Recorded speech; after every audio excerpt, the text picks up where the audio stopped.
नमस्कार दोस्तों, कैसे हो आप सभी। एक बार फिर आप सभी का स्वागत है। देखिएगा, हमारा चल रहा था राजस्थान का एकीकरण और हम एकीकरण को आगे बढ़ाते हैं अभी, है ना। क्योंकि एकीकरण का पहला भाग हमने पढ़ लिया है, सामान्य जानकारियां हमने उसके बारे में पढ़ी, शायद 2 भाग पढ़ लिए ना। आज अपना है वो तीसरा भाग है एकीकरण का। चलो करते हैं शुरुआत एकीकरण की। देखो दोस्तों, एकीकरण का हमने पहला चरण हम पढ़ चुके हैं। आज हम पढ़ेंगे वो चरण है दूसरा चरण। दूसरा चरण, देखो दूसरे चरण से हमें क्या क्या बातें याद रखनी है। दूसरे चरण के अंदर पहली बात तो मैंने आपको नाम बताया था, तो नाम आता है पूर्वी राजस्थान, या फिर हम इसे कहते हैं राजस्थान संघ के नाम से भी इसे कई जगह नाम आता है, लेकिन पूर्वी राजस्थान आपको प्रमुख रूप से याद रखना है। देखो, दूसरे चरण का नाम हो गया। नाम के बाद इसकी तारीख क्या थी कि किस तारीख को इसका उद्घाटन हुआ था। मैंने आपको क्या कहा था कि तारीखें मैं साथ साथ में याद करवा दूंगा आपको। अब आपको तारीखें साथ साथ में याद करनी है। देखो, जब तारीख की बात आएगी, तारीख पर तारीख आएगी तो काम नहीं चलेगा ना। तो तारीख की बात कर लेते हैं। तारीख की जब बात आती है दोस्तों, तो तारीख थी दूसरे चरण के अंदर, वो ध्यान रखना, पहले चरण के ठीक 7 दिन बाद 9 रियासतें मिली थी। पहले चरण के ठीक 7 दिन बाद 9 रियासतें मिली थी। 7 दिन बाद यानी 18 में 7 जोड़ोगे 25 हो जाएगा। 25 यानी कितनी रियासतें मिली? 9 रियासतें मिली थी। नाम हो गया। और उद्घाटन, भाई इस चरण का उद्घाटन कहाँ पर हुआ था? जब बात आती है उद्घाटन की, तो दूसरे चरण का उद्घाटन होता है दोस्तों कोटा दुर्ग में। कहाँ पर हुआ था? कोटा दुर्ग के अंदर इसका उद्घाटन होता है। फिर पूछता है हमें कि उद्घाटनकर्ता कौन है। उद्घाटन कर्ता, मैंने क्या कहा कि 2 बार हम किसको याद करेंगे? गॉड को याद करेंगे। तो कौन हो जाएगा? एनवी गॉडगिल हो जाएगा, यानी नरहरि विष्णु गॉडगिल। नरहरि विष्णु गॉडगिल हो गया। 2 बार हमने गॉड को याद किया। अब आगे देखो, उसके बाद हमें पूछता है राज प्रमुख किसे बनाया गया था। भाई दूसरे चरण के अंदर राज प्रमुख है, वो राज प्रमुख किसे बनाया गया था, यही प्रश्न आता है। जी बिल्कुल, मैंने क्या कहा? जिस राजा के पीछे क्या लग जाए, सिंह लग जाए, वही राज प्रमुख होगा। पहले चरण में अलग है राज प्रमुख, और राजधानी अलग थी। पहले चरण में राजधानी तो हमने अलवर पढ़ी थी, लेकिन पहले चरण के अंदर राज प्रमुख धौलपुर रियासत का था। अब आगे दूसरे, तीसरे, चौथे चरण की क्या विशेष बात है, वो भी आप एक साथ में याद रख सकते हो। दूसरे चरण में जहां का राज प्रमुख होगा, वही रियासत क्या होगी? राजधानी होगी। तो भीम सिंह कहाँ से हैं? कोटा से हैं। तब आपसे पूछा जाए कि दूसरे चरण में राजधानी किसको बनाया गया था, तब आप कहोगे दूसरे चरण में राजधानी कोटा को बनाया गया था। ठीक है, उसके बाद में आपको ध्यान रखना है, भाई राजधानी हो गई, राज प्रमुख हो गया, उद्घाटनकर्ता हो गए, तो फिर प्रधानमंत्री किसको बनाया जाता है? तो प्रधानमंत्री मैं कहो था ने सोग्यो माही, यानी कि गोकुल लाल असावा। गोकुल लाल असावा है दोस्तों, ध्यान रखना। ऑप्शन में आपको भट्ट देगा। भट्ट तो सिरोही से संबंध रखते हैं, छठे चरण में उनका संबंध हम पढ़ेंगे। प्रधानमंत्री के बाद में वो आपसे क्या पूछता है? प्रधानमंत्री के बाद में वो आपसे पूछेगा, क्या पूछेगा? जैसे प्रधानमंत्री गोकुललाल असावा हो गए, और पूछेगा अब आपसे क्या पूछेगा कि भाई प्रधानमंत्री ये हो गए, राज प्रमुख हो गए, उद्घाटनकर्ता हो गए, फिर हमें क्या पूछा जाता है? उपराज प्रमुख से संबंधित बूंदी के भी महाराजा का नाम आता है और प्रतापगढ़ के महाराजा का भी नाम आता है। हमें कोई याद नहीं रखना, उपराज प्रमुख वाला कॉन्सेप्ट ही अपने बस में नहीं है। दूसरे चरण की सामान्य बातें तो ये है, राजधानी, राज प्रमुख, उद्घाटनकर्ता, उद्घाटन कहाँ हुआ, तारीख और नाम, और प्रधानमंत्री, ये तो सामान्य बात हो गई। अब पूछेगा आपसे कि दूसरे चरण के अंदर कितनी रियासतें मिली थी। मैंने क्या बताया? दूसरे चरण में 9 रियासतें मिलेगी और एक क्या मिलेगा? ठिकाना मिलेगा। एक क्या मिलेगा? ठिकाना, और 9 क्या मिलेगी? रियासतें मिलेगी। ये दूसरे चरण की विशेष बात है। पहले अब इन 9 रियासतों को पढ़ते हैं जो एग्जाम की दृष्टि से महत्वपूर्ण है ना। देखो आगे,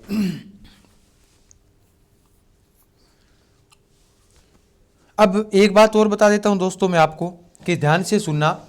एक एग्जाम में प्रश्न ये पूछा जाता है कि जैसे मैंने आपको बताया कि राज प्रमुख से संबंधित जो बातें थी, राज प्रमुख, उपराज प्रमुख कभी नहीं पूछा जाता।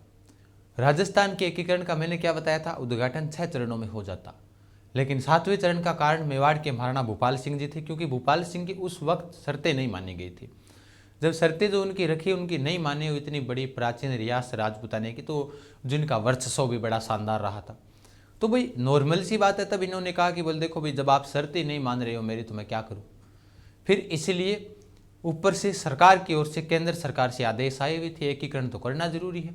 तो एक बार मेवाड़ को छोड़ दो, आप मेवाड़ को बाद में शामिल कर लेंगे, एक बार जो रियासतें शामिल हो रही है उनको शामिल कर लो। इसलिए कोटा में इनका उद्घाटन होता है, राज प्रमुख वहीं के बने दूसरे चरण में। जब ये बातें हुई थी, जब दूसरे चरण के अंदर मेवाड़ के महाराणा नहीं मिले, तब माणिक्यलाल वर्मा ने कहा था, और माणिक्यलाल वर्मा ने मेवाड़ के प्रधानमंत्री को साथ में कहते हुए कहा था कि मेवाड़ की 40 लाख लगभग जो जनता है, उस जनता का मेवाड़ के महाराणा भूपाल सिंह और उसके प्रधानमंत्री अकेले फैसला नहीं कर सकते। अगर उन्होंने ऐसा कहा है कि भाई वो नहीं मिलना चाहते, तो वो अकेले फैसले करने वाले कौन है इस जनता का, ऐसा कहने वाले माणिक्यलाल वर्मा थे। लेकिन जो कुछ भी हुआ, तो 1 महीने बाद, पहले चरण के 1 महीने बाद में तीसरे चरण में रियासत मेवाड़ मिल जाती है। तीसरे चरण में मिलेगी, दूसरे चरण में नहीं मिलती है, क्योंकि मेवाड़ का तो वर्चस्व हमेशा से ऊंचा रहा था। मैं बहुत बार बताता हूँ कि भाई, जब जोधपुर के महाराजा हनुमत सिंह ने मेवाड़ के महाराणा को पत्र लिखकर भेजा था, किसके बारे में, पाकिस्तान मिलने के विचार के बारे में, भी आपका विचार क्या है, तब उन्होंने कहा था कि अगर हमारे पूर्वज चाहते तो आज हैदराबाद जैसी बड़ी बड़ी रियासतें आज हमारे पास होती। यानी कि हैदराबाद भारत की सबसे बड़ी रियासत थी। बोल, हैदराबाद जैसी बड़ी बड़ी रियासतों के आज हम मालिक होते, अगर हमारे पूर्वज चाहते। पूर्वज मतलब महाराणा कुंभा हैं, सांगा जी हैं, प्रताप जी हैं। अगर ये चाहते तो आज वो होती हमारे पास। ना तो मेवाड़ के महाराणाओं ने, मेरे पूर्वजों ने ऐसा किया है, ना ही आप ऐसा करो, ना ही मैं करूँगा ऐसा। आपको मिलना चाहिए कहाँ पर, आपको भारत संघ में मिलना चाहिए। इससे बड़ी खुशी की बात और क्या होगी। ये मेवाड़ के महाराणा जोधपुर के महाराजा को क्या लिखते हैं, अपना पत्र लिखते हैं। ध्यान रखना इस चीज़ को, क्योंकि एकीकरण वो कॉन्सेप्ट ही है, हिस्ट्री के अंदर पूरी की पूरी कहानियों के माध्यम से हम पढ़ रहे हैं। तो एक जो कॉन्सेप्ट हमारे क्लियर होते जाएंगे, उन कॉन्सेप्ट को अपने आगे आगे धीरे धीरे पढ़ते जाएंगे। तो लिखिए आगे दूसरे चरण की विशेष बातें और क्या क्या है। देखो, दूसरे चरण की और विशेष बातों में जब बात करें दोस्तों, कि दूसरे चरण की और बातें, मैंने क्या कहा, कितनी रियासत मिली थी, तो आपने कहा सर अभी बताया था कि दूसरे चरण में 7 दिन बाद 9 रियासतें मिल गई थी। 9 रियासतें, 9 रियासतें मिल गई थी। उनकी एक ही ट्रिक है, ट्रिक से याद रखोगे तो बाबू है, बाबू है वो प्रिय किसका है, झाड़ू का प्रिय है। बाबू झाड़ू कहाँ हैं, कि को परसाटो। कैसे भी याद रखो आप, बाबू की झाड़ू को परसाटो। कैसे याद रखो, बाबू की झाड़ू को परसाटो, ऐसे याद रख लो चाहे। दूसरी ट्रिक से देखो, बाबू अगर ऐसा दे, ये नाम याद ना रहे, तो बाबू की झाड़ू को परसाटो। आलियो, बात एक ही है, बाबू की को झाड़ू परसाटो या जब बाबू की झाड़ू को परसाट दो। 9 रियासतें हैं इसमें। 9 रियासतें कैसी कैसी है। 1 नंबर, बा से बांसवाड़ा, बू से बूंदी, की से किशनगढ़, झा से झालावाड़, डू से डूंगरपुर, को से कोटा, पर से प्रतापगढ़, सा से शाहपुरा, टो से टोंक। हो गई। अब एक मिलेगा ठिकाना। भाई एक ठिकाना कौन सा था, एक ठिकाना था, उस ठिकाने का नाम था दोस्तों कुशलगढ़। कुशलगढ़, कुशलगढ़ कहाँ पड़ता है, तब आप कहोगे कुशलगढ़ तो बांसवाड़ा में पड़ता है। ये ठिकाना दूसरे चरण में मिला था। ये 9 रियासतें हैं, 9 की 9 रियासतें आप याद रख लेना। अब एक एक के बारे में पढ़ते हैं, इन रियासतों के बारे में, एकीकरण से संबंधित इनकी क्या विशेष बात थी, ये भी अपने पढ़ लेते हैं ना। बिल्कुल, तो ये लीजिएगा, आपके सामने आ चुकी है। आप इनको लिखिएगा।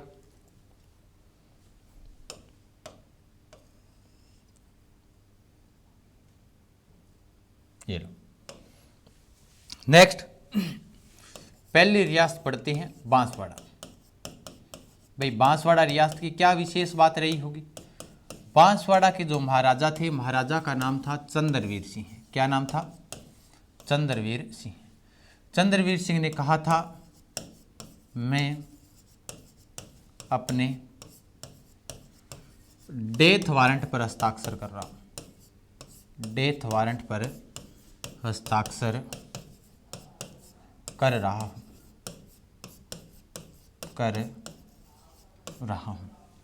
बहुत शानदार बात कही। मैं इन रियासतों से संबंधित बातें बताता हूं आपको, सुनो। आपसे पूछा जाए कि किस राजा, ये भाई चंद्रवीर सिंह ने कही थी, बहुत बार एग्जाम में आया हुआ है कि कहाँ के राजा ने ये बात कही थी कि मैं अपने डेथ वारंट पर हस्ताक्षर कर रहा हूं, तब आप कह देना बांसवाड़ा के राजा ने ये बात कही थी कि मैं अपने डेथ वारंट पर हस्ताक्षर कर रहा हूं। भाई उन्होंने ऐसा क्यों कहा? क्योंकि राजतंत्र समाप्त हो रहा था, प्रजातंत्र आ रहा था। अब देखो, जब राजाओं ने राज किया था इतने शानदार तरीके से, जब उनके सामने आई समस्याएं, जब समस्याएं सामने आई तो उसने कहा बोल पार ना पड़े भैया, अब जनता चाहेगी तो इसका मतलब अपना राजतंत्र तो समाप्त हो गया। तब जब इनके पास विल्ले पत्र, जो 2 प्रकार के विल्ले पत्र निकाले गए थे, वो इनके पास लेकर गए, तब इन्होंने कहा कि मैं अपने डेथ वारंट पर हस्ताक्षर कर रहा हूं। क्योंकि उस विल्ले पत्र पर जो हस्ताक्षर किए जा रहे थे, उस विल्ले पत्र पर इन्होंने कहा था करते वक्त, बोले ये तो अपना एक प्रकार से डेथ वारंट है, मृत्यु प्रमाण पत्र है, तो मैं उसके ऊपर हस्ताक्षर कर रहा हूं। हालांकि इनकी ना तो रियासत शर्त को पूरा कर रही थी, ना ही कोई और विशेष बात थी, छोटी सी बात थी, लेकिन राजतंत्र तो राजतंत्र ही होता है। वो कहते हैं ना कि बड़े घर के नौकर बनने से अच्छा है कि छोटे घर में कारोबार चला लो, लेकिन मालिक खुद बनो। अब वो मालिक वाला हाथ जो हाथ में लगा हुआ था मौका, वो छीना जा रहा है। ये बांसवाड़ा के राजा ने कहा था। बांसवाड़ा से वैसे बात करूं तो दूसरी बार तांत्या टोपे ने भी बांसवाड़ा रियासत से ही प्रवेश किया था, जब राजपूताने क्षेत्र के अंदर वो सहायता से मांगने के लिए आते हैं। फिर बात करें बूंदी रियासत, तो बूंदी रियासत सबसे पहली रियासत है जिनके अंदर मराठों ने हस्तक्षेप किया था। प्रश्न पूछा जाता है कि मराठों द्वारा हस्तक्षेप करने वाली पहली रियासत कौन सी थी, तो बूंदी थी। आप कहीं ऐसे मत लिख देना कि मराठों के द्वारा प्रवेश की जाने वाली राजपूताने में पहले रियासत, यानी मराठों का जिस रियासत में प्रवेश हुआ था, मराठे तो पहले भी आ गए थे, लेकिन हस्तक्षेप करने का जो मौका मिला था वो उन्हें बूंदी रियासत में मिला था। बूंदी के जब बात करते हैं अपने महाराजा सवाई जय सिंह जयपुर वाले की, उनकी बहन अमर कंवरी का विवाह वो वहाँ पर किया हुआ था बूंदी के राजा के साथ में। और उनको जब जयपुर के राजा ने जब जयपुर बृहत्तर योजना चला रखी थी, तब अपनी बहन के घर में ही सबसे पहले जाकर हस्तक्षेप करना शुरू कर दिया। इसलिए उसकी बहन ने उसके पुत्रों को जब राजा बनाने से मना कर दिया, करवर के जागीरदार दूसरे को बना दिया था, तब उसने मराठों को राखी भेजकर सहायता मांगी थी उनसे। इसलिए मराठों का जो हस्तक्षेप माना जाता है, दोस्तों ध्यान रखना, वो कौन सी रियासत से माना जाता है? वो माना जाता है बूंदी रियासत से।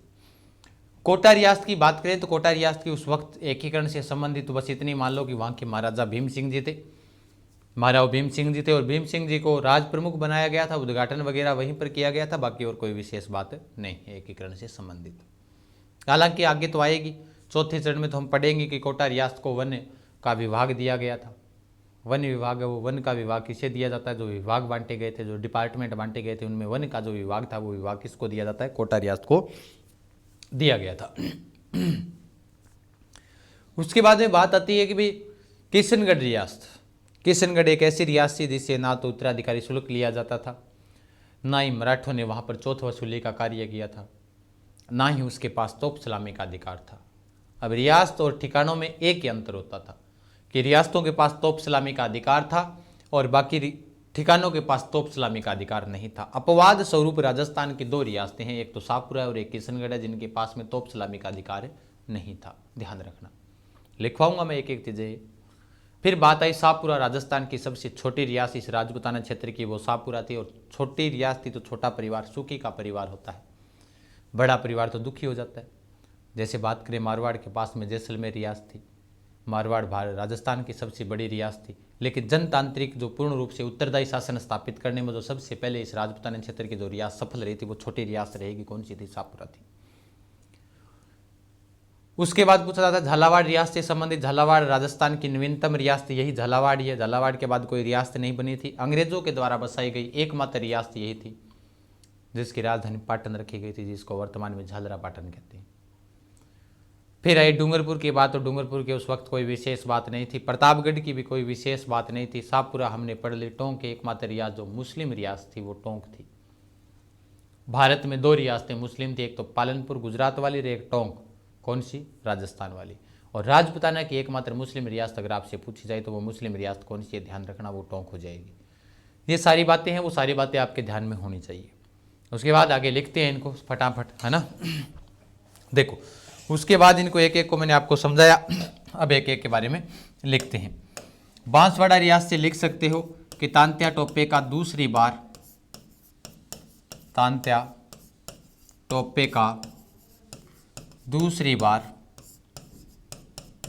बार राजस्थान में प्रवेश या राजपुताने में प्रवेश, राजस्थान में प्रवेश जिस रियासत से हुआ था वो रियासत कौन सी थी, बांसवाड़ा ही थी। उसके बाद दूसरी रियासत के बारे में लिखो और इसी के साथ साथ में बांसवाड़ा में कुशलगढ़ ठिकाना था वो भी लिखवा देता हूँ, है ना। कुशलगढ़ ठिकाना भी क्या हो जाता है, कुशलगढ़ ठिकाना भी साथ में मिल गया, ठिकाना भी साथ में मिल गया। राजपुताने का सबसे बड़ा ठिकाना यही था। एकीकरण के समय राजपुताना में पूछा जाए सबसे बड़ा ठिकाना, तो सबसे बड़ा ठिकाना यही था, ठीक। फिर उसके बाद में बात आती है दोस्तों दूसरी रियासत की। वो रियासत कौन सी है, बूंदी। बूंदी 84 रुपये किलो का आपने पढ़ी भी है, क्योंकि 84 खंभों की छतरी कहाँ पर है, बूंदी में। बूंदी रियासत में पूछ सकते हो कि राजपुताने की पहली रियासत जिसमें मराठों ने हस्तक्षेप किए थे, राजपुताने की पहली रियासत जिसमें मराठों ने हस्तक्षेप किया, वो रियासत अगर पूछी जाए दोस्तों आपसे तो वो कौन सी हो जाएगी, वो ये बूंदी वाली हो जाएगी। उसके बाद में ध्यान रखना बूंदी की बातें क्लियर हुई। कोटा से याद रखोगे तो कोटा की कोई विशेष बात नहीं है।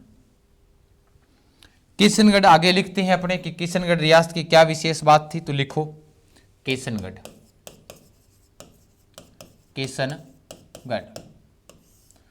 किशनगढ़ क्या प्रसिद्ध है, बनी ठनी कहाँ की प्रसिद्ध है, जी सर बनी ठनी प्रसिद्ध है, वो किशनगढ़ की है, ठीक है। किशनगढ़ रियासत से चौथ वसूली का कार्य मराठों ने नहीं किया था। चौथ वसूली का कार्य मराठों ने नहीं किया, क्योंकि जो चौथा भाग जो मराठे वसूलते थे आय का, वो कहाँ से नहीं वसूला, किशनगढ़ से भी उन्होंने नहीं वसूला था। चौथ वसूली का कार्य मराठों ने नहीं किया।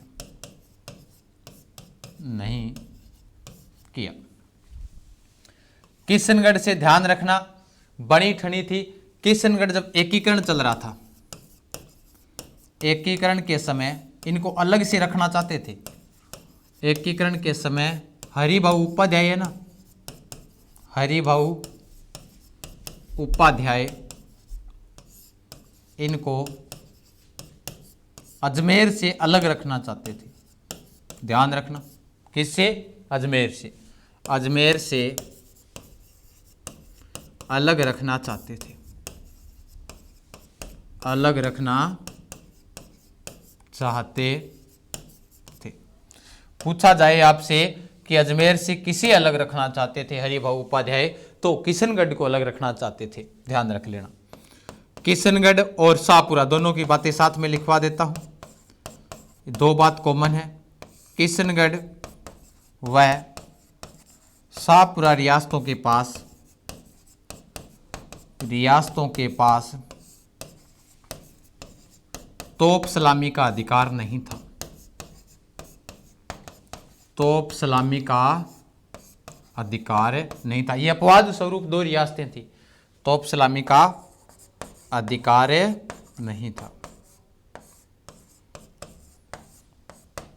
ध्यान रखना, तोप सलामी का जिनके पास अधिकार नहीं था वो कौन सी दो रियासतें थी, तो पूछा जाए तो किशनगढ़ व शाहपुरा रियासतें थी जिनके पास तोप सलामी का अधिकार नहीं था। आगे नेक्स्ट देखते हैं, ये हमारी हो गई। नेक्स्ट रियासत पढ़ते हैं शाहपुरा, क्योंकि शाहपुरा की एक कॉमन बात साथ में लिखवा दी, लेकिन ये लिखना राजपुताने की एकीकरण के समय सबसे छोटी रियासत। राजपुताने की एकीकरण के समय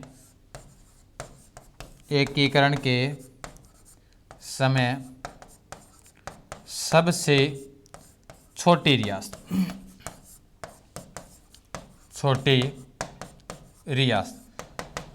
एकीकरण के समय राजपुताने की सबसे छोटी रियासत पूछी जाए तो यह शाहपुरा ही थी।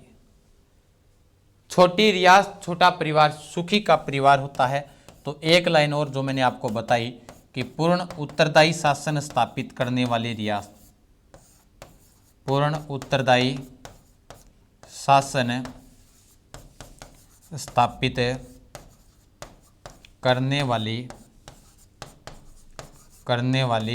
रियासत, पूर्ण उत्तरदायी शासन स्थापित करने वाली रियासत अगर आपसे पूछी जाए तो भी कौन सी हो जाएगी दोस्तों, तो भी आपकी हो जाएगी कौन सी, शाहपुरा हो जाएगी। ठीक है, ध्यान रख लेना इस चीज को भी, इंपॉर्टेंट है। नेक्स्ट आगे देखते हैं। शाहपुरा के बाद में आगे अपने लिखते हैं बांसवाड़ा पड़ी, बूंदी पड़ी, कोटा पड़ी, किशनगढ़ पड़ी, शाहपुरा, 5 रियासतें आ चुकी है। अब लिखो झालावाड़। भाई झालावाड़ रियासत की क्या विशेष बात थी, पहले लिखना एकीकरण के समय सबसे नवीनतम रियासत, एकीकरण के समय नवीनतम जो रियासत थी, नवीनतम रियासत तो झालावाड़ थी, यानी कि अंग्रेजों द्वारा बसाई गई एकमात्र रियासत, अंग्रेजों के द्वारा बसाई गई एकमात्र रियासत, बसाई गई एकमात्र रियासत तो कौन सी कहोगे आप, तो अभी यही है, कौन सी, झालावाड़।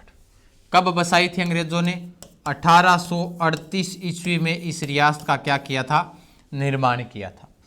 उस वक्त इसकी राजधानी रखी गई थी, इसकी राजधानी क्या बनाई गई थी दोस्तों, तो उस वक्त इसकी राजधानी बनाई गई थी पाटन। पाटन को दोस्तों वर्तमान में क्या कहते हैं, वर्तमान में झालरा पाटन कहते हैं, झालरा पाटन है कहते हैं।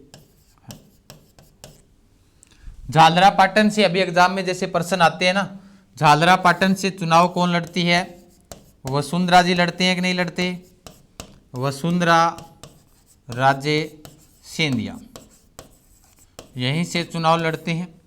वसुंधरा राजे सिंधिया जी का जन्म आता है 8 मार्च को। कब आता है, 8 मार्च को इनका आता है जन्मदिन, और 8 मार्च को मनाया जाता है अंतर्राष्ट्रीय महिला दिवस, अंतर्राष्ट्रीय महिला दिवस। ये भी ध्यान में रख लेना, अभी एग्जाम में पूछा गया क्वेश्चन है। झालावाड़ रियासत से संबंधित एक बात और पता चल गई आपको, ये बातें नवीनतम है, पुरानी पूछे तो आगे मेवाड़ पढ़ेंगे, उसमें पढ़ेंगे, जैसे छोटी हमने पढ़ी थी कौन सी, शाहपुरा, तो बड़ी आगे मारवाड़ को पढ़ेंगे। एक बार इनको अपने नोट कीजिएगा। फिर आएगी आपकी रियासत, उस रियासत का नाम है दोस्तों, वो रियासत कौन सी है, तो लिखो टोंक रियासत। कौन सी रियासत है, टोंक। टोंक से लिखो एकमात्र मुस्लिम रियासत, एकमात्र मुस्लिम रियासत कहाँ की है, राजपुताने की है। राजपुताने की एकमात्र मुस्लिम रियासत पूछी जाए तो टोंक है। अब टोंक तो नीचे नोट लगाकर भी लिख लीजिएगा, भारत में 2 मुस्लिम रियासतें थी। भारत में एकीकरण के समय 2 मुस्लिम रियासतें थी,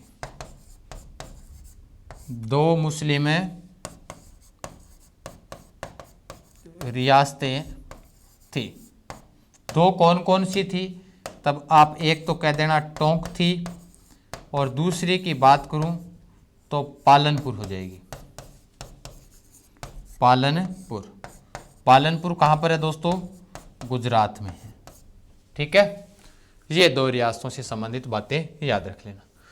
इस टोंक रियासत के जो संस्थापक थे, वो संस्थापक कौन थे? इस रियासत के संस्थापक की बात आती है तो यहाँ पर पिंडारियों ने राज किया था, तो इसके जो संस्थापक थे वो संस्थापक कौन थे? अमीर खां पिंडारी। इसके वैसे टोंक ग्राम की स्थापना कहते हैं कि 12 जो ब्राह्मण थे उन ब्राह्मणों ने मिलकर की थी। ये किसके बारे में आती है? ये आता है टोंक ग्राम के बारे में, रियासत अलग है।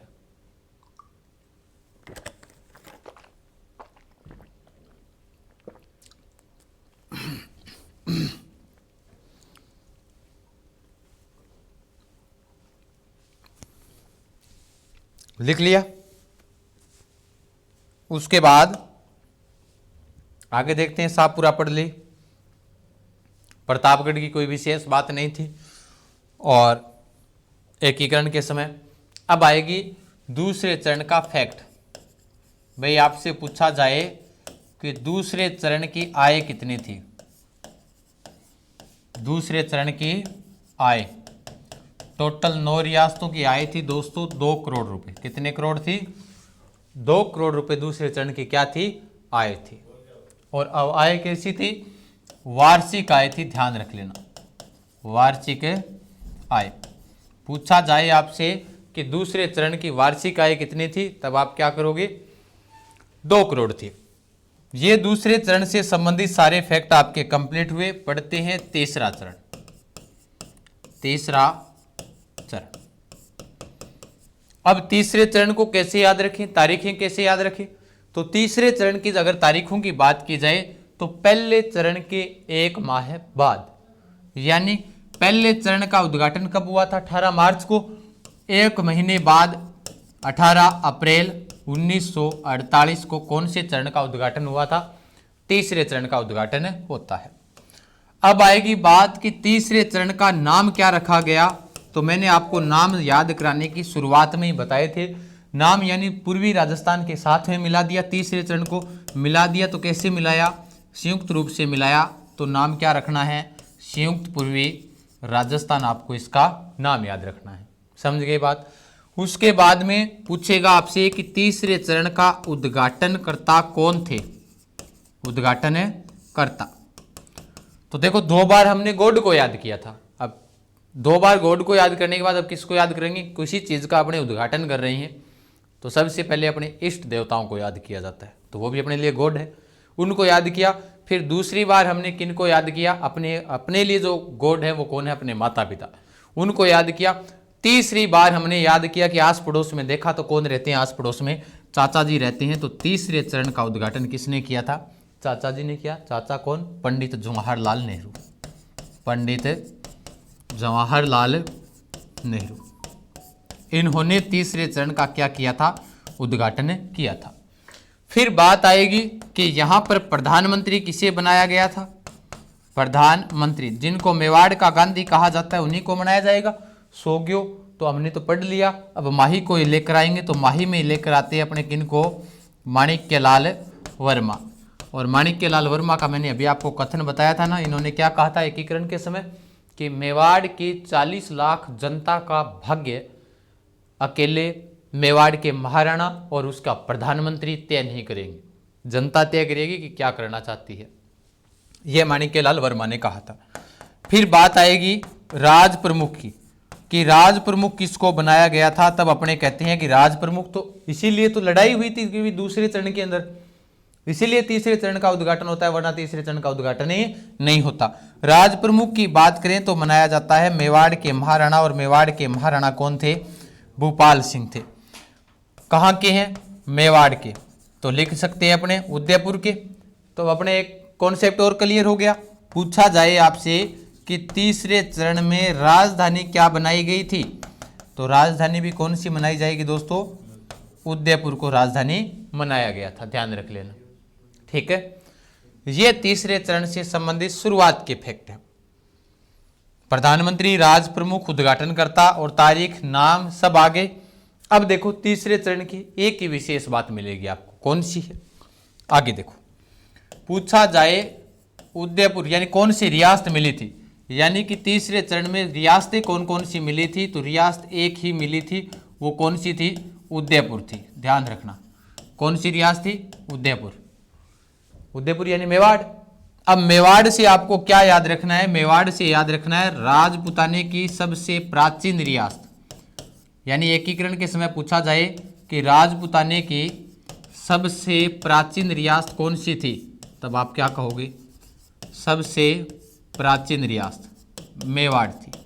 गुहिलों के द्वारा बसाई गई 565-66 ईस्वी के अंदर कौन सी रियासत बसाई जाती है, वो उदयपुर यानी मेवाड़ थी, और मेवाड़ ही सबसे प्राचीन रियासत थी। जैसे अभी मैंने इसके अपोजिट में मैंने नवीनतम भी अभी आपको करवाया ही था कि नवीनतम पूछी जाए उस वक्त, तो तब हमने क्या किया था, झालावाड़ को किया था।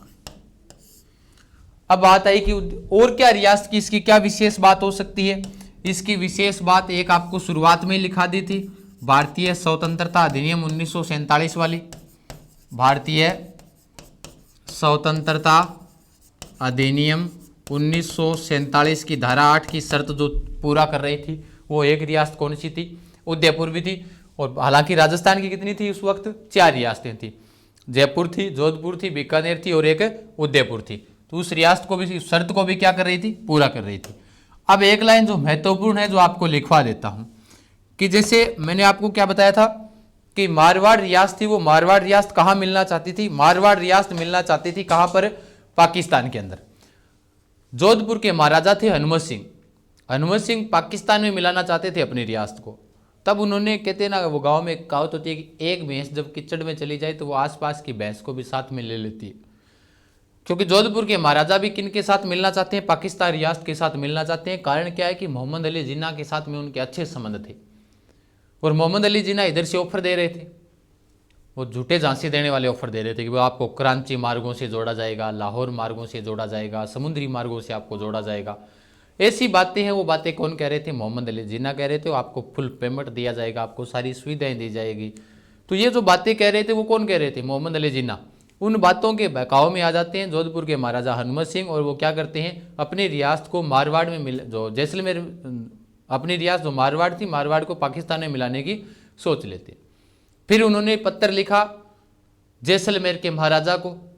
तब उन्होंने कहा कि बोले अगर कल को हिंदू व मुसलमानों के बीच में किसी भी प्रकार की लड़ाई हुई तो मैं मुसलमानों का साथ न देते हुए हिंदुओं का साथ दूंगा, मैं भारत के साथ रहूंगा।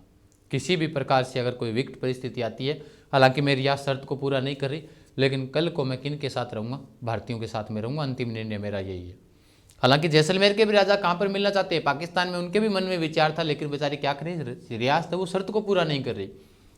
इसी बीच क्या हुआ, कहते ना कि कमेडी का निकलना हुआ, ओले का गिरना हुआ। इसी बीच उन्होंने वो पत्र, एक पत्र चलते भाड़े हाथ लिख दिया, किसको, मेवाड़ के महाराणा को। मेवाड़ के महाराणा को जब वो पत्र लिखा गया, उसमें लिखा गया कि इस प्रकार से इधर से ऑफर आ रहे हैं, क्यों आप भी इधर मिल जाओ, शामिल हो जाओ। तब उन्होंने कहा था कि हमारी हैदराबाद जैसी बड़ी बड़ी रियासतें आज हमारे लिए छोड़कर चले जाते, आज हम उन रियासतों के मालिक होते। ना तो हमारे पूर्वजों ने ऐसा किया, ना ही हम ऐसा करेंगे। आपके मन में विचार कैसे आया कि मेवाड़ के महाराणा जैसलमेर जो पाकिस्तान में चले जाएंगे, किसी हालात में नहीं जाएंगे। 10 मिनट रुक जाओ। तब उन्होंने कहा कि हम किसी भी हालात में जैसलमेर पाकिस्तान में नहीं जाएंगे। तो आपको भी मैं उचित राय दे रहा हूं कि आप भी कहां पर मिलिएगा, आप भी भारत संघ में शामिल होने की कोशिश कीजिएगा। ऐसा पत्र लिखने वाले मेवाड़ के महाराणा भूपाल सिंह थे। तो अपने लिख सकते हैं एक लाइन में कि मेवाड़ के महाराणा ने,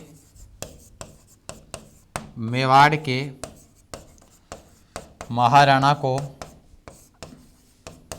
जब जोधपुर के महाराजा ने, जोधपुर के महाराजा ने पाकिस्तान में मिलने के मत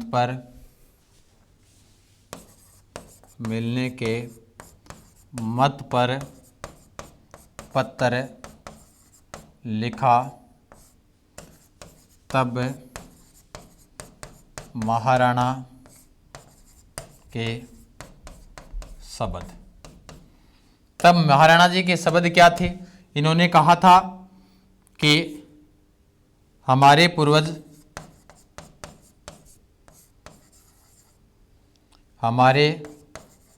पूर्वज अगर ऐसा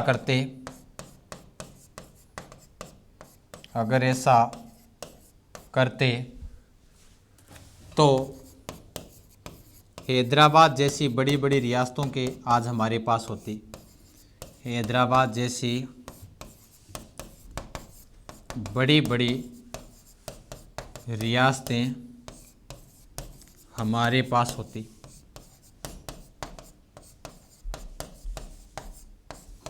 ना तो उन्होंने ऐसा किया,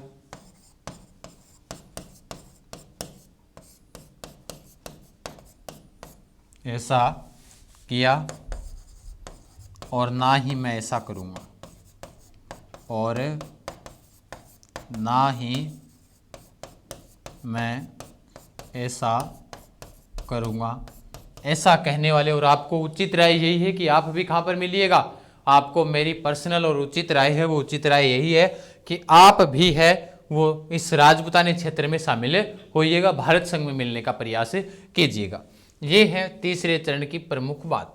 अब तीसरे चरण की आय पूछी जाए कि भाई तीसरे चरण की जो आय थी, आय कितनी थी? तीसरे चरण की आय, वार्षिक आय पूछी जाए दोस्तों आपसे, वार्षिक आय थी 3.16 करोड़ रुपए। 3.16 करोड़ रुपए थी तीसरे चरण की वार्षिक आय, ध्यान रखना, बड़ी इंपॉर्टेंट है। ये हमारे लिए सारी महत्वपूर्ण बातें हैं, वो किन से संबंधित है? वो मेवाड़ के महाराणा व जोधपुर के महाराजा के बीच में आपसी संवाद है, ध्यान रखना, ठीक है।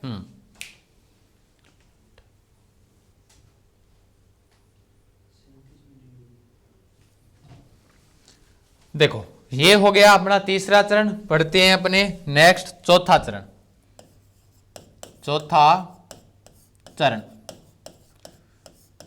चौथे चरण का जब बात आती है कि इसका नाम क्या रखा गया, मैंने क्या कहा, बड़ी बड़ी रियासतें मिली, तो मतलब नाम क्या रखा गया? वृहत राजस्थान रखा गया, जिसको अंग्रेजी में क्या कहते हैं? ग्रेटर राजस्थान कहते हैं, ग्रेटर राजस्थान। चौथे चरण का उद्घाटन से संबंधित बात आती है, तो मैंने आपको शुरुआत में ही कहा था कि उद्घाटन हुआ था 30 मार्च 1949 को। कब हुआ? 30 मार्च 1949 ईस्वी को हुआ। और मैंने बताया था ना आपको, क्योंकि चौथे चरण में लगभग राजपूतानी का एकीकरण हो जाएगा, 18 रियासतें मिल जाएगी, 3 ठिकाने मिल जाएंगे। 19 रियासतें थी, 3 ठिकाने थे, एक केंद्र शासित प्रदेश, 2 ही चीजें बनती है। लगभग चौथे चरण में विलय हो गया, और ये वो रियासतें मिलेगी जो पाकिस्तान की सीमा के पास में थी। वो रियासतें जब अपने साथ में मिली, तो इस प्रकार से 30 मार्च को अपने क्या मनाते हैं? राजस्थान दिवस मनाते हैं। तो 30 मार्च को कौन सा दिवस मनाया जाता है? राजस्थान दिवस मनाया जाता है, राजस्थान दिवस। पूछा जाए कि 1 नवंबर को कौन सा दिवस मनाया जाता है, तब हम कहेंगे राजस्थान स्थापना दिवस मनाया जाता है। वो कब मनाया जाता है? 1 नवंबर को बनाया जाता है। अब बात आई आगे कि भाई ठीक है, ये बातें हो गई कंप्लीट। चौथे चरण के अंदर उद्घाटनकर्ता कौन थे? उद्घाटन करता, तो चौथे चरण में जो उद्घाटनकर्ता थे, ध्यान रखना, खुद आए थे। कौन? रियासती विभाग के अध्यक्ष सरदार वल्लभ भाई पटेल, क्योंकि ये वो रियासतें हैं जो पाकिस्तान की सीमा के पास में लगी हुई थी, रेड क्लिफ रेखा के। तब सरदार वल्लभ भाई पटेल स्वयं आए थे, रियासती विभाग के उस वक्त क्या थे? अध्यक्ष थे। जब बात आई कि राज प्रमुख किसे बनाया गया, तब बनाया गया था मान सिंह सेकंड को। जयपुर के राजा को बनाया जाता है राज प्रमुख सेकंड। कहाँ के हैं? जयपुर के हैं। तो फिर ध्यान रखना, चौथे चरण के अंदर पूछी जाती है कि राजधानी क्या बनाई गई थी, तब हम कहते हैं कि राजधानी बनाई गई थी जयपुर रियासत को। किसको बनाया गया था? जयपुर रियासत को राजधानी बनाई गई थी। ठीक है, उसके बाद में अब भाई मेवाड़ के महाराजा की कुछ शर्तें थी एकीकरण के समय। आजीवन राज प्रमुख का पद मेरे पास रहना चाहिए, इतना प्रीवर्ष मुझे मिलना चाहिए, और धीरे धीरे आगे जैसे मेरे वंशज आएंगे उनको भी मिलना चाहिए। कुछ उनकी शर्तें थी, उस वक्त उनकी माननी पड़ी थी शर्तें, क्योंकि मेवाड़ रियासत का भी वर्ष हो, मेवाड़ नाम लेते ही आज गर्व महसूस होता है अपने आप को। फिर क्या हुआ भाई, उन्होंने कहा राज प्रमुख तो ये बन गए, तो अपने पास क्या पद रहा? तब उनको बना दिया जाता है महाराज प्रमुख। उनको कौन सा पद दिया गया? महाराज प्रमुख का पद दिया जाता है मेवाड़ के महाराणा भूपाल सिंह जी को। ये लो, भूपाल सिंह कहाँ के हैं? उदयपुर के हैं। इनको ये एकमात्र अपाहिज व्यक्ति थे एकीकरण के समय में, ध्यान रख लेना। राजधानी हालांकि जयपुर बना दी, पहले हम पढ़ेंगे तो मैं थोड़ी सी बातें बता देता हूँ। कौन सी समिति के तहत पर बनाई जाती है जयपुर को राजधानी? तो वो बनाई गई थी पी सत्यनारायण समिति के आधार पर। सत्यनारायण समिति के आधार पर, समिति के आधार पर, पी सत्यनारायण समिति के आधार पर जयपुर को क्या बनाया जाता है? राजधानी बनाया गया था। ये तो बात हो गई, राज प्रमुख हो गए, उद्घाटनकर्ता हो गए। अब आएंगे प्रधानमंत्री किनको बनाया जाए फिर। तो चौथे चरण में जो प्रधानमंत्री बनाया गया था दोस्तों, वो किन्हें बनाया जाता है? वो हीरालाल जी शास्त्री, क्योंकि सोग्यो माही ही से याद रखो, हीरालाल जी शास्त्री को मनाया गया था। ये चौथे चरण की पहली आम बातें हैं जो आपको याद रखनी है। नेक्स्ट देखो, चौथे चरण में जब पूछा जाता है कि रियासतें कौन कौन सी शामिल हुई थी, तब हम कहते हैं कि 4 रियासतें मिली थी। कितनी रियासतें मिली? 4 रियासतें मिली, जिनमें से 3 तो वो रियासतें हैं जो भारतीय स्वतंत्रता अधिनियम 1947 की धारा को क्या करती है? धारा 8 को फॉलो करती है। तो 4 रियासतें याद रखने की, ट्रिपल जेबी, ये लो।